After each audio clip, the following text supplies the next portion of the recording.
Was this movie one of the most stupid things I've ever seen? Of course it was. But was it also one of the most fun times I've had at the theater this year? Hell yeah. Welcome back everyone to Grizzly Reviews. My name is Garrett. Today I am bringing you a review for Godzilla x Kong: The New Empire. Over the last couple of weeks, I have been reviewing the Monsterverse in preparation for this movie. I have such an extreme love for monster/kaiju movies, and this franchise just gives me so much fun and entertainment. So obviously the hype for this movie was extreme. I am living in such an era of amazing Godzilla-ness. Between having Godzilla -1 last year and the epic drama that movie was, it is also nice to have a Godzilla movie that doesn't take itself very seriously. It's very stupid, it's fun, it's entertaining. I think we should be able to live in a world where both movies exist. Your high drama takes itself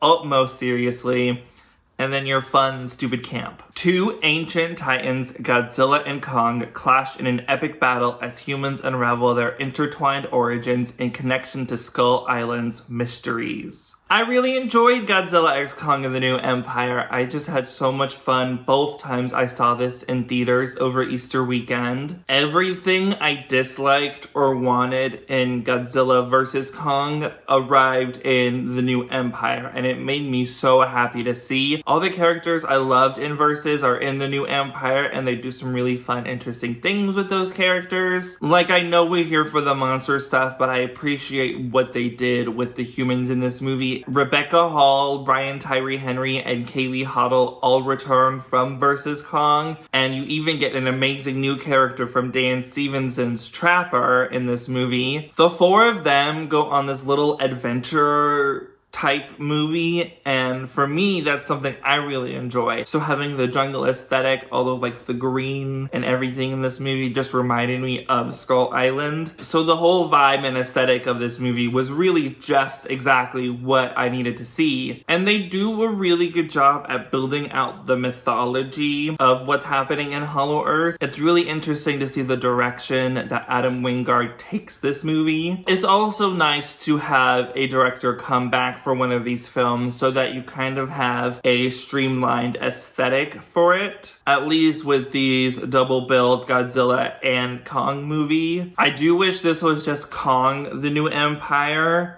and then you had Godzilla like show up, not in the marketing at all. That would have been so amazing to see Godzilla. But it also makes sense that Godzilla has to go on their own side quest to like power up. That's why the pink comes in. Godzilla is like evolving in this movie. I think Godzilla's evolution is completely badass. Something so small that I love in the Monsterverse franchise are the opening credit sequences, or for some of these movies, the closing credits. And Godzilla x Kong's might have been the best of the entire franchise. You not only get some exposition about Hollow Earth to catch you up on what everyone has learned between Versus and X, but you also get an amazing Titan fight happening in Rome. It is fantastic. I loved this opening credit sequence so much. And this movie does some really incredible stuff with Kong as a character. This is the most character building they've ever done for one of these titans. You really feel like Kong is the main character of this movie. I think it's going to be very interesting what they do with Kong in other movies. I feel like 5 movies into a franchise, there's already so much they've done with these characters. Maybe stepping back and focusing on only a single Titan will help out this franchise enormously, but I don't fault them for wanting to do these big, massive movies at the same time. The villains in the New Empire are possibly my favorite of the entire franchise. The way that they are just able to take down our characters in such an easy way is so interesting, because it seems like it is like a huge problem these characters have to face. Scar King is such a good fighter. He's so agile and quick. It feels like he is a huge threat. The marketing of this movie, rather more like interviews and press stuff, was letting us know that there was going to be like an 8 to 10 minute sequence where it was just going to be Titans. We did get that in this movie. That sequence just felt like a Lord of the Rings sequence. It was huge, high fantasy,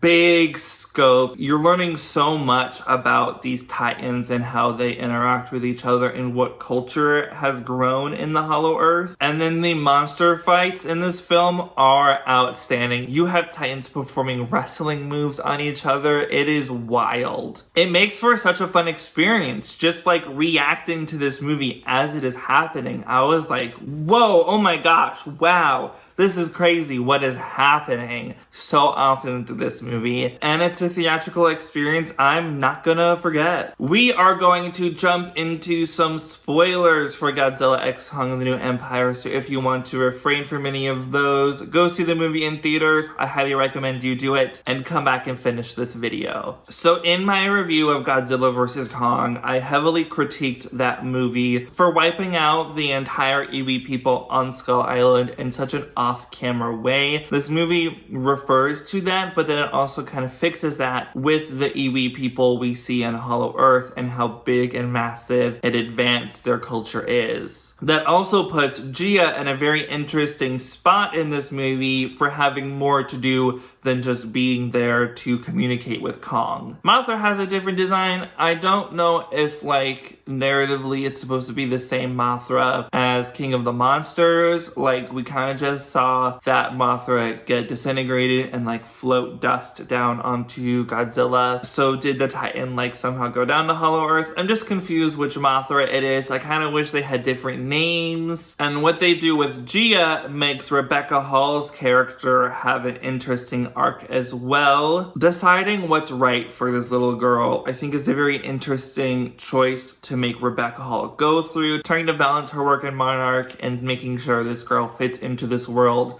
that she totally doesn't feel like she does is very interesting to me. And as I mentioned before, Brian Tyree Henry is back in this movie. I love what his character is here for. The fact that he's a podcaster, kind of vlogging his experience, documentary style, just really speaks to me. I am that character. I really love Bernie so much. I'm totally here for the Brian Tyree Henry experience. This movie made me want to rewatch Bullet Train because of Brian Tyree Henry's performance in this film. And Aaron Taylor Johnson is in Bullet Train as well. Maybe this should be something I cover in the future. Another critique I had for vs. Kong was that the other Titans in the world kind of just took a back seat. You didn't really get any mention of them, and I felt that was missing from the world building we got in King of the Monsters. Thankfully, that is fixed with the New Empire. There are so many more Titans that you see throughout this movie, one of which Scar King is holding as prisoner. Shiva, I think, is its name. I don't remember. Shimo is its name, actually. I don't know why I thought Shiva. What is that from? I don't know. But anyways, having Scar King and Shimo be the villains of this movie is a really interesting direction, because you also get another ape and a Titan that both an ape and a Titan have to fight against. So just like the character dynamics and how they fight against each other is really interesting in this movie. Zuko is another interesting character for this film, kind of baby Kong. He becomes Kong's surrogate son in a sense. And for the most part, the visual effects of this character work until the third act of the movie when they go into Rio. And then he kind of just like looks a little wonky. By the way, so many fucking humans die in this movie. The entire end battle in Rio, I think everyone in that city is dead. When Scar King just like wraps his bone whip around one of the buildings and just like takes a chunk of it off and slams that against Kong. How many people were in that building? There's no way they all evacuated in time. They had no warning whatsoever to this epic battle that was about to happen. And I love the zero gravity battle so much. That was such a visually interesting thing to see. Godzilla like swimming through the air was fucking perfect. Is Godzilla x Kong: The New Empire some high form of art? No, it's not. It's really just here to entertain. And for me, that's what I'm looking for with one of these movies. I don't think we're ever gonna get another Godzilla -1. I think that is like the peak artistic form of that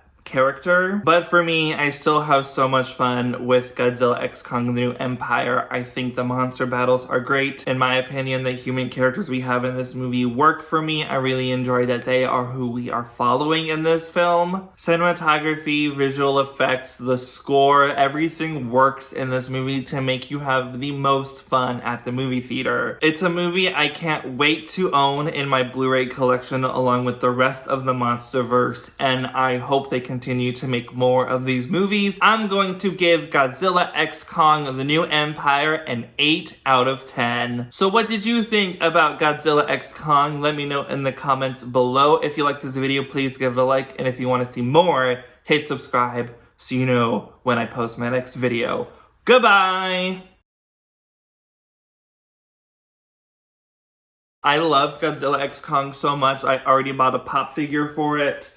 It's Kong with his little new like hand punching thingy and his axe, and you see like the scarring on himself. By the way, Kong was so hot in this movie. Like, oh my gosh, we're just not gonna get into it because there's no time.